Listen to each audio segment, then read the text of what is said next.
دراصل یہ ہے کہ سوچ فکر کرنے کی ضرورت ہے۔ دو ٹک آپ کسی بات کو ایک دم یعنی جنونی کیفیت میں یہ نہ کہیں یہ نہیں ہے، یہ غلط ہے، یہ حرام ہے، یہ ہے، یہ ہے۔ پہلے سوچیں، پہلے سمجھیں۔ اب یہ ایک پوری وبا اس سال نکلی ہوئی ہے کہ بے شمار تقریروں میں کچھ باہر سے بیرونی ہمارے ذاکرین آئے تو انہوں نے کہا صاحب یہ کہ یہ سب کیا ہے، کلاوہ نہ پہنے اور کڑا نہ پہنے اور حرام۔ اب یہ حرام جو ہے بغیر سوچے سمجھے کسی چیز کو لفظ حرام کہہ دینا، تو ویسے یہ کہہ دینا یہ جنتری حرام۔ ایک صاحب نے کہا جنتری حرام، آپ بتائیے کہ لفظ حرام کو اتنی آسانی سے کہہ دینا، جبکہ حضور نے کہا کہ بھئی جو ہم نے حرام کیا ہے وہ حرام ہے۔ قیامت تک کوئی میرے حرام کو حلال نہیں کر سکتا اور حلال کو حرام نہیں کر سکتا۔ تو حرام کا لفظ کہنے سے پہلے حدیث دکھانی پڑے گی کہ حدیث میں یہ لکھا ہے کہ حضور نے فرمایا کڑا پہننا حرام ہے، کلاوہ پہننا حرام ہے، جنتری استعمال کرنا حرام ہے۔ بغیر حدیث کے، بغیر دلیل کے آپ کیسے کہہ دیں گے فلاں چیز حرام ہے؟ نہیں کہہ سکتے آپ۔ تو یہ بچکانی باتیں ہیں، یہ مجمع کو گمراہ کرنے والی باتیں ہیں۔ دیکھیے مجھے 48 سال ہو گئے ممبر پہ اسی پاکستان کراچی میں، اسی رضویہ سے جہاں بیٹھا ہوں، یہیں سے میرے ٹرین کیے ہوئے بچے جو بچپن میں جو میری مجالس میں بیٹھے، آج کل ماشاءاللہ کہاں کہاں دنیا کے پورے گوشے گوشے میں وہ بچے موجود ہیں، عزاداری کر رہے ہیں، امام باڑے بنائے ہیں، بڑی بڑی جگہوں پر ہیں، لاکھوں روپے وہ تنخواہیں لے رہے ہیں، کام کر رہے ہیں، بڑی ترقی کی ہے انہوں نے۔ جو بچے ہماری مجلس میں بیٹھتے تھے، اور ہمیں خوشی ہے کہ یعنی ہماری محفل کے بچے گمنام نہیں رہے۔ اگر فتویٰ آ جائے تو اتنے پٹیں گے عوام سے سارے لوگ۔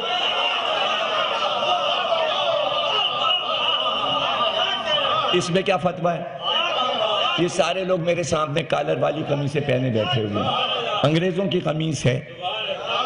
تو چونکہ شرع اور فقہ میں بتایا ہی نہیں گیا کہ لباس کیسا ہو، جس کے جو سمجھ میں آئے پہنا، کوئی سوٹر پہنے، کوئی شرٹ پہنے، کوئی بوشرٹ پہنے، کوئی کرتا پہنے، کوئی بنگالی کرتا پہنے، کوئی سندھی کرتا پہنے، کوئی پنجابی کرتا پہنے۔ اس میں کیا بات ہے؟ کوئی گھٹن نہ پہنے، کوئی چوڑی دار پہنے، کوئی علی گڑھ کاٹ پہنے، کوئی بڑا لکھنؤ پیجامہ پہنے ہوئے، کوئی شلوار پہنے ہوئے۔ تو اس میں حلال کیا اور حرام کیا ہے؟ ہر رنگ کا لباس ہے، اس میں کیا بات ہے؟ اچھا کلر میں کون سی پابندی؟ کہاں شرع فقہ میں کہ سندلی نہیں پہنیں گے اور لال نہیں پہنیں گے اور کالا نہیں پہنیں گے اور سفید نہیں پہنیں گے اور ہرا نہیں پہنیں گے اور سب جس کو جو رنگ پسند آیا وہ اپنا لے آیا، سلے ہوئے سوٹ میں لے پہن کے آ گیا مجلس میں۔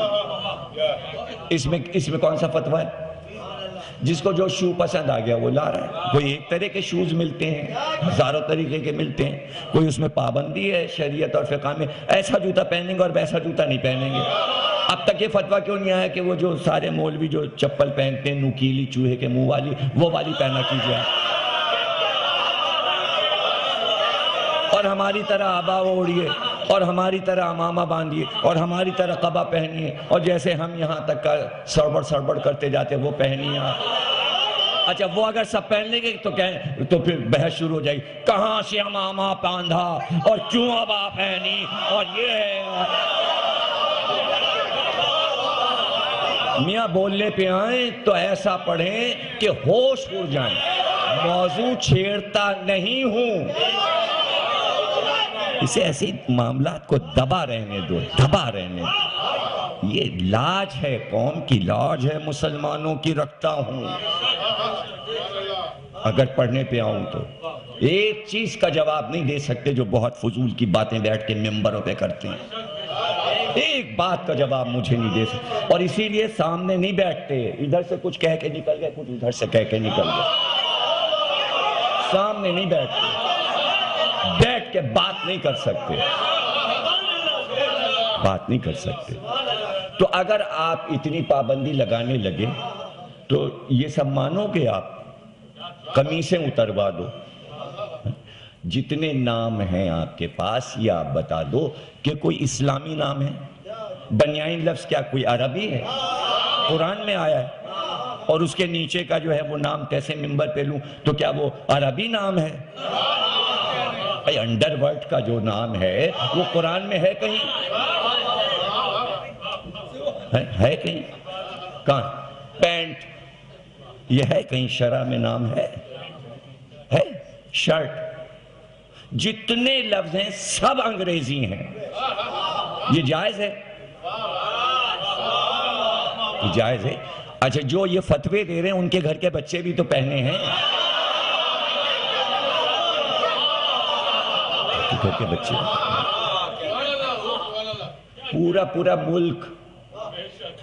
پورا ملک انگریزی لباس پہنے گھوم رہا ہے، جتنے اسلامی ملک ہیں سب انگریزی لباس پہن رہے ہیں۔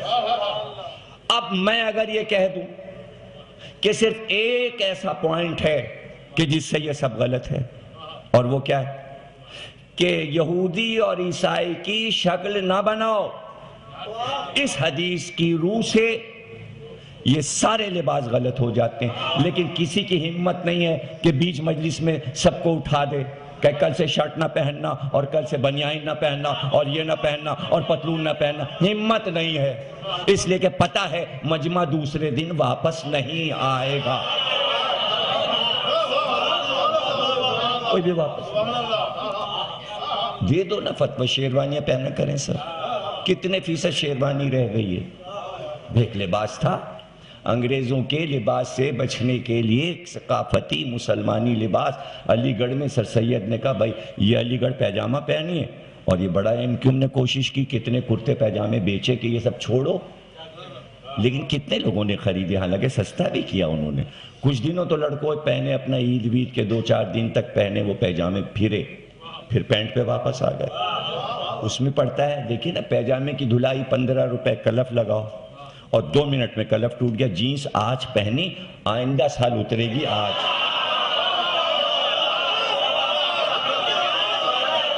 ارے بھیا یہ یہاں دیکھو نا گھٹنے سے پھٹ گئی، کہنے آپ کو نہیں معلوم یہ فیشن ہے؟ ارے بھیا یہ چیتھڑے لٹکے ہوئے ہیں یہ کیا ہے کیچڑ میں؟ ارے آپ کو نہیں معلوم یہ فیشن ہے، پاموز مرغی بنے ہوئے ہیں، اب آپ فتویٰ دے دیجئے حرام ہے۔ اچھا وہ تو چلیے غنیمت تھا کہ یہاں پہ لٹکی ہوئی ہے، اب کہیں اور لٹک رہی ہے، یہ کیا ہے بھیا؟ کہنے یہ تو فیشن ہے۔ تو فیشن پر کتنے فتوے آئے؟ ماتم پہ فتوے ہیں، زنجیر پہ فتوے ہیں، فیشن پہ ہمت نہیں ہے کہ فتویٰ آئے، کیوں نہیں آتے؟ کیوں نہیں؟ پتہ چلا کہ کچھ چیزوں پہ فتوے نہیں، بس موٹی موٹی باتیں کہ یہ حلال ہے یہ حرام۔ اگر آپ اسلامی ہیں کلمہ پڑھتے ہیں آپ مسلمان ہیں تو وہ جو موٹی چیزیں ہیں وہ نہ کیجئے، وہ حرام ہے، ختم۔ کہ جو چیزیں ام الخبائث ہیں جو گناہان کبیرہ ہیں اس سے قوم بچی ہوئی ہے، اور بچی ہوئی صرف اس عزاداری کی وجہ سے کہ یہی لڑکے جب باہر جاتے ہیں امریکہ لندن میں تو اتنی احتیاط کی زندگی گزارتے ہیں، جو میں دیکھ کے آتا ہوں وہاں سے، وہاں کچھ اور زیادہ احتیاط بڑھ جاتی ہے، اس لیے کہ بچوں کی تربیت کرنی ہے کہ یہاں نہ جانے پائیں، وہاں نہ جانے پائیں، وہاں نہ جانے پائیں، اس سے بچانا اس سے بچانا، اس لیے کہ قدم قدم پر گناہوں کی دعوت ہے وہاں، تو اپنے بچوں کی پرورش ہے، خود بھی بچتے ہیں بچوں کو بھی بچاتے ہیں، تو کیوں اس بزم سے نکل کے گئے ہیں، اس بزم سے، اور جو اس بزم سے نکل کے نہیں گئے انگلینڈ، انگریزی بولنا بھی سیکھا، شرابیں بھی پیں، سب کچھ کیا، اور اس کے بعد سامنے آ گیا کہ اندر کیا تھے وہ بچے، کہ وہ تو ڈینل پریل کا گلا ہی کاٹ دیتے ہیں، گلا کاٹ کے پھینک دیتے ہیں۔ تو ایسے بچے بھی ہیں جو عزاداری سے نہیں اٹھے، نہیں گئے، تو وہ ابن زیاد بن گئے، وہ ہرملہ بن گئے، اور ہرملہ اور ابن زیاد تو اہل بیت کے لیے تھے، یہ تو پوری دنیا کے لیے ابن زیاد بن گئے۔ تو اگر مجلس میں ہوتے تو احتیاط کی زندگی گزار رہے ہوتے۔ آپ اس کی اہمیت ہی نہیں سمجھے اس عزاداری کی۔ مسئلہ سارا یہ ہے کہ پہلے اس کی اہمیت سمجھیے کہ یہ کیا چیز امام صادق نے عطا کی ہے ہم کو۔ یہ امام کا عطیہ ہے انسانوں کو باقی رکھنے کے لیے شریعت اور تہذیب پر۔ دیکھیے اس تہذیب کے بانی امام صادق ہیں، جس طرح شریعت اور فقہ کے بانی امام صادق ہیں۔ تو اب ظاہر ہے کہ یہ چھوٹ دے دی کہ تم جس ملک میں رہنا، دیکھیے بڑا مسئلہ ہے کہ عوام جو کچھ کر رہے ہوں اس سے ہٹ کے نہ کرنا تہذیب میں۔ اب چونکہ پورے ملک کے جو لباس ہیں ان کو حرام نہیں قرار دیا، اس لیے کہ پورے ملک کا فیشن یہی ہے، اس لیے پابندی نہیں لگائی کہ کیسی عرب کی ٹوپی ہی ہمیشہ پہنے رہنا، جس ملک میں جانا جیسا لباس ہو۔ تو جب آئے سارے لوگ آل محمد کے چاہنے والے ہندوستان میں، تو جو جیسا ملک تھا، جو چیزیں تھیں رائج، وہ حرام نہیں تھیں، وہ لباس حرام نہیں تھے، اسی سے ملتے جلتے لباس سب نے حاصل کیے۔ اور جب اوپر چلے جائیں آپ کہ جہاں سے یہ سب کچھ شروع ہو رہا ہے آدم کے دور سے اور نوح کے دور سے، تو سارے لباس ایک طرح کے ہو جاتے ہیں۔ اور اگر آپ چاہتے ہیں کہ اصل لباس دینی کیا ہے، تو بھیا وہ لباس تو جو دینی ہے وہ آپ پہنو گے نہیں، وہ تو احرام ہے۔ ایک دھوتی باندھی، ایک کپڑا اوڑھ لیا، وہ یا ہندو پنڈت پہنتے ہیں یا بودھ لوگ پہنتے ہیں۔ ہم نے کسی مسلمان کو یہ لباس سوا کعبے کے باہر پہنے نہیں دیتے۔ دیکھیں جتنے بودھ ہیں دنیا میں، بھکشو، ایک کپڑا باندھا، ایک اوپر سے اوڑھ لیا، ان کو تو کوئی شرم نہیں آتی۔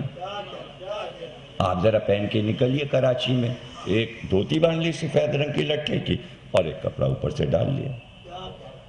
یہی ان کے ہندوؤں کا بھی یہی لباس ہے، ایک باندھا ایک ڈال لیا۔ کمبھ کے میلے میں سارے ہندو جب آتے ہیں گنگا جمنا پر اپنی یاترا پوری کرتے ہیں آ کے اشنان کرنے، تو یہی لباس، یہی یہودیوں کا لباس، یہی عیسائیوں کا لباس۔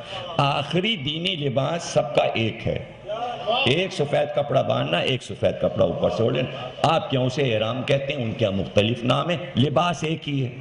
اور یہ لباس جو ہے یہ محشر کے میدان کا لباس ہے صحیح، اس لیے کہ جب مردے کو دفن کرتے ہیں تو دو کپڑے ہوتے ہیں، ایک باندھا جاتا ہے، ایک اوپر سے اڑایا جاتا ہے۔ جب وہ قبر سے اٹھے گا تو وہی احرام باندھے ہوئے سب دوڑے ہوئے میدان میں چلے گا، وہی احرام باندھے۔ عیسائی بھی وہی پہنے ہوئے اٹھے گا، یہودی بھی وہی پہنے ہوئے اٹھے گا، وہی کفن ہوگا، ایک نیچے کا کپڑا ایک اوپر کا کپڑا، بس میدان میں آ کے کھڑے ہو جائے گا۔ وہاں کوئی ڈریسنگ کر کے تھوڑی آئیں گے کہ اب یہ کپڑے محشر کا میدان میں ہم یہ پہن کے جائیں گے، ہم یہ پہن، ارے کہاں، وہ بھی گل چکا ہوگا، زمین کھا چکی ہوگی، لکھا کچھ اور ہے، پڑھ دیا ہم نے کہ کچھ اور لکھا ہے محشر کے میدان کے بارے میں، کہ ایک کے جسم پہ لباس نہیں ہوگا، سب برہنہ محشور ہوں گے۔ اسی لیے فاطمہ بنت اسد نے کہا تھا اپنے بھتیجے محمد سے کہ یہ تم نے جو پڑھا ہے خطبے میں کہ سارے لوگ محشور ہوں گے تو برہنہ ہوں گے، جسم پہ لباس نہیں ہوگا، یہ کیا پڑھا ہے تم نے؟ تو رسول اللہ نے اپنی ابا اتاری، چچی کو اڑھائے۔ لوگوں نے پوچھا کہ یہ آپ نے چچی کو اپنا لباس پہنا دیا؟ کچو کہ انہوں نے ایک دن خطبہ سن کے مجھ سے یہ کہا تھا، حالانکہ میری چچی امت میں نہیں ہے، یہ آل میں ہے، جہاں ہم ہوں گے وہاں ہوں گی، لیکن میں نے ان کے پیار اور محبت کی وجہ سے اپنا لباس انہیں دے دیا تاکہ جب محشر میں وہ میرے لباس میں آئے تو فرشتے ان کو احترام اور تعظیم کے ساتھ سلامیاں دیں، صرف میرا لباس ان کے جسم پہ دیکھ۔ اسی لیے جناب خدیجہ نے لباس منگوایا تھا رسول اللہ سے کہ کفن کے لیے میں چاہتی ہوں آپ کا لباس ہو. تو یہ تو دعا مانگے لوگ کہ پردہ رہ جائے. اسی لیے کہتے بار بار حدیث قصہ پڑھو کہ ایک چادر کا پردہ تو رہے. کوئی پردہ دار پردہ تو کر لے ہمارا محشر میں، وہاں تو قیامت ہے. یہی سب سے بڑی عزت ہوگی کہ جو لباس میں آ جائے محشر میں.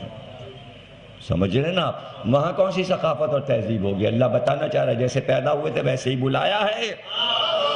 کوئی لباس نہیں، کوئی لباس نہیں. تو وہاں تو ساری تہذیبیں اور ثقافتیں ختم ہو جائیں گی. محشر کے میدان میں تمہارا کچھ نہیں چلے گا. وہاں تو شریعت اور فقہ بھی ختم ہو گئی. ہائے، فقہیں بھی ساری دم توڑ گئی محشر کے میدان میں. یہ کسی فقہ میں لکھا ہے کہ اس طرح تم اللہ کے دربار میں جاؤ جیسے وہاں حاضر ہوں گے؟ پتہ چلا فقہ ختم ہو چکی.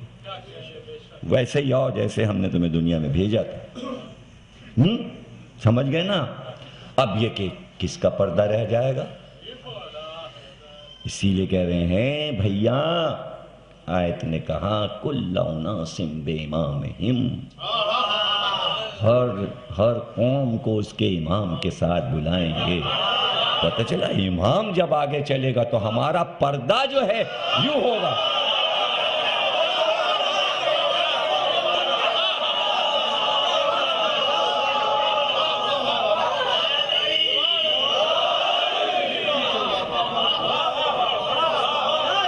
پتھر کو بھی امام مانا ہوگا کسی نے تو اس کو پتھر کے پیچھے بلائیں گے. پتھر کے پیچھے بلائیں گے. تو ہمارے تو ماشاءاللہ 12 ہے. کیا کہنا. اسی لیے تو بیٹھے ہوئے یہاں اس شان سے 1400 سال سے. کیا خوبصورت محفل یہ ہوتی ہے جب اس طرح. آپ اس کو کیوں اجاڑنا چاہ رہے ہو یار؟ یہ آپ کو کیوں کھٹکتی ہیں یہ باتیں؟ یہ کھلا ہوا گلزار آپ کو کیوں نہیں اچھا لگتا؟ یہ کیسی بے تکی باتیں ہو رہی ہیں؟ یہ سب بے تکی باتیں ہیں. کہ کہاں کون سی کتاب میں لکھا ہے کہ کلاوہ نہ پہنو؟ کہاں لکھا ہے کہ چاندی کا کڑا نہیں پہنو؟ یہ سب قرآن میں ہے. اس لیے یہ قوم کرتی ہے. سب قرآن میں. اس قوم نے کبھی کوئی ایسا کام نہیں کیا، منبر پہ بیٹھ کے قسم کھا رہا ہوں کہ اس قوم نے کبھی کوئی ایسا کام نہیں کیا جو قرآن میں نہ لکھا ہو.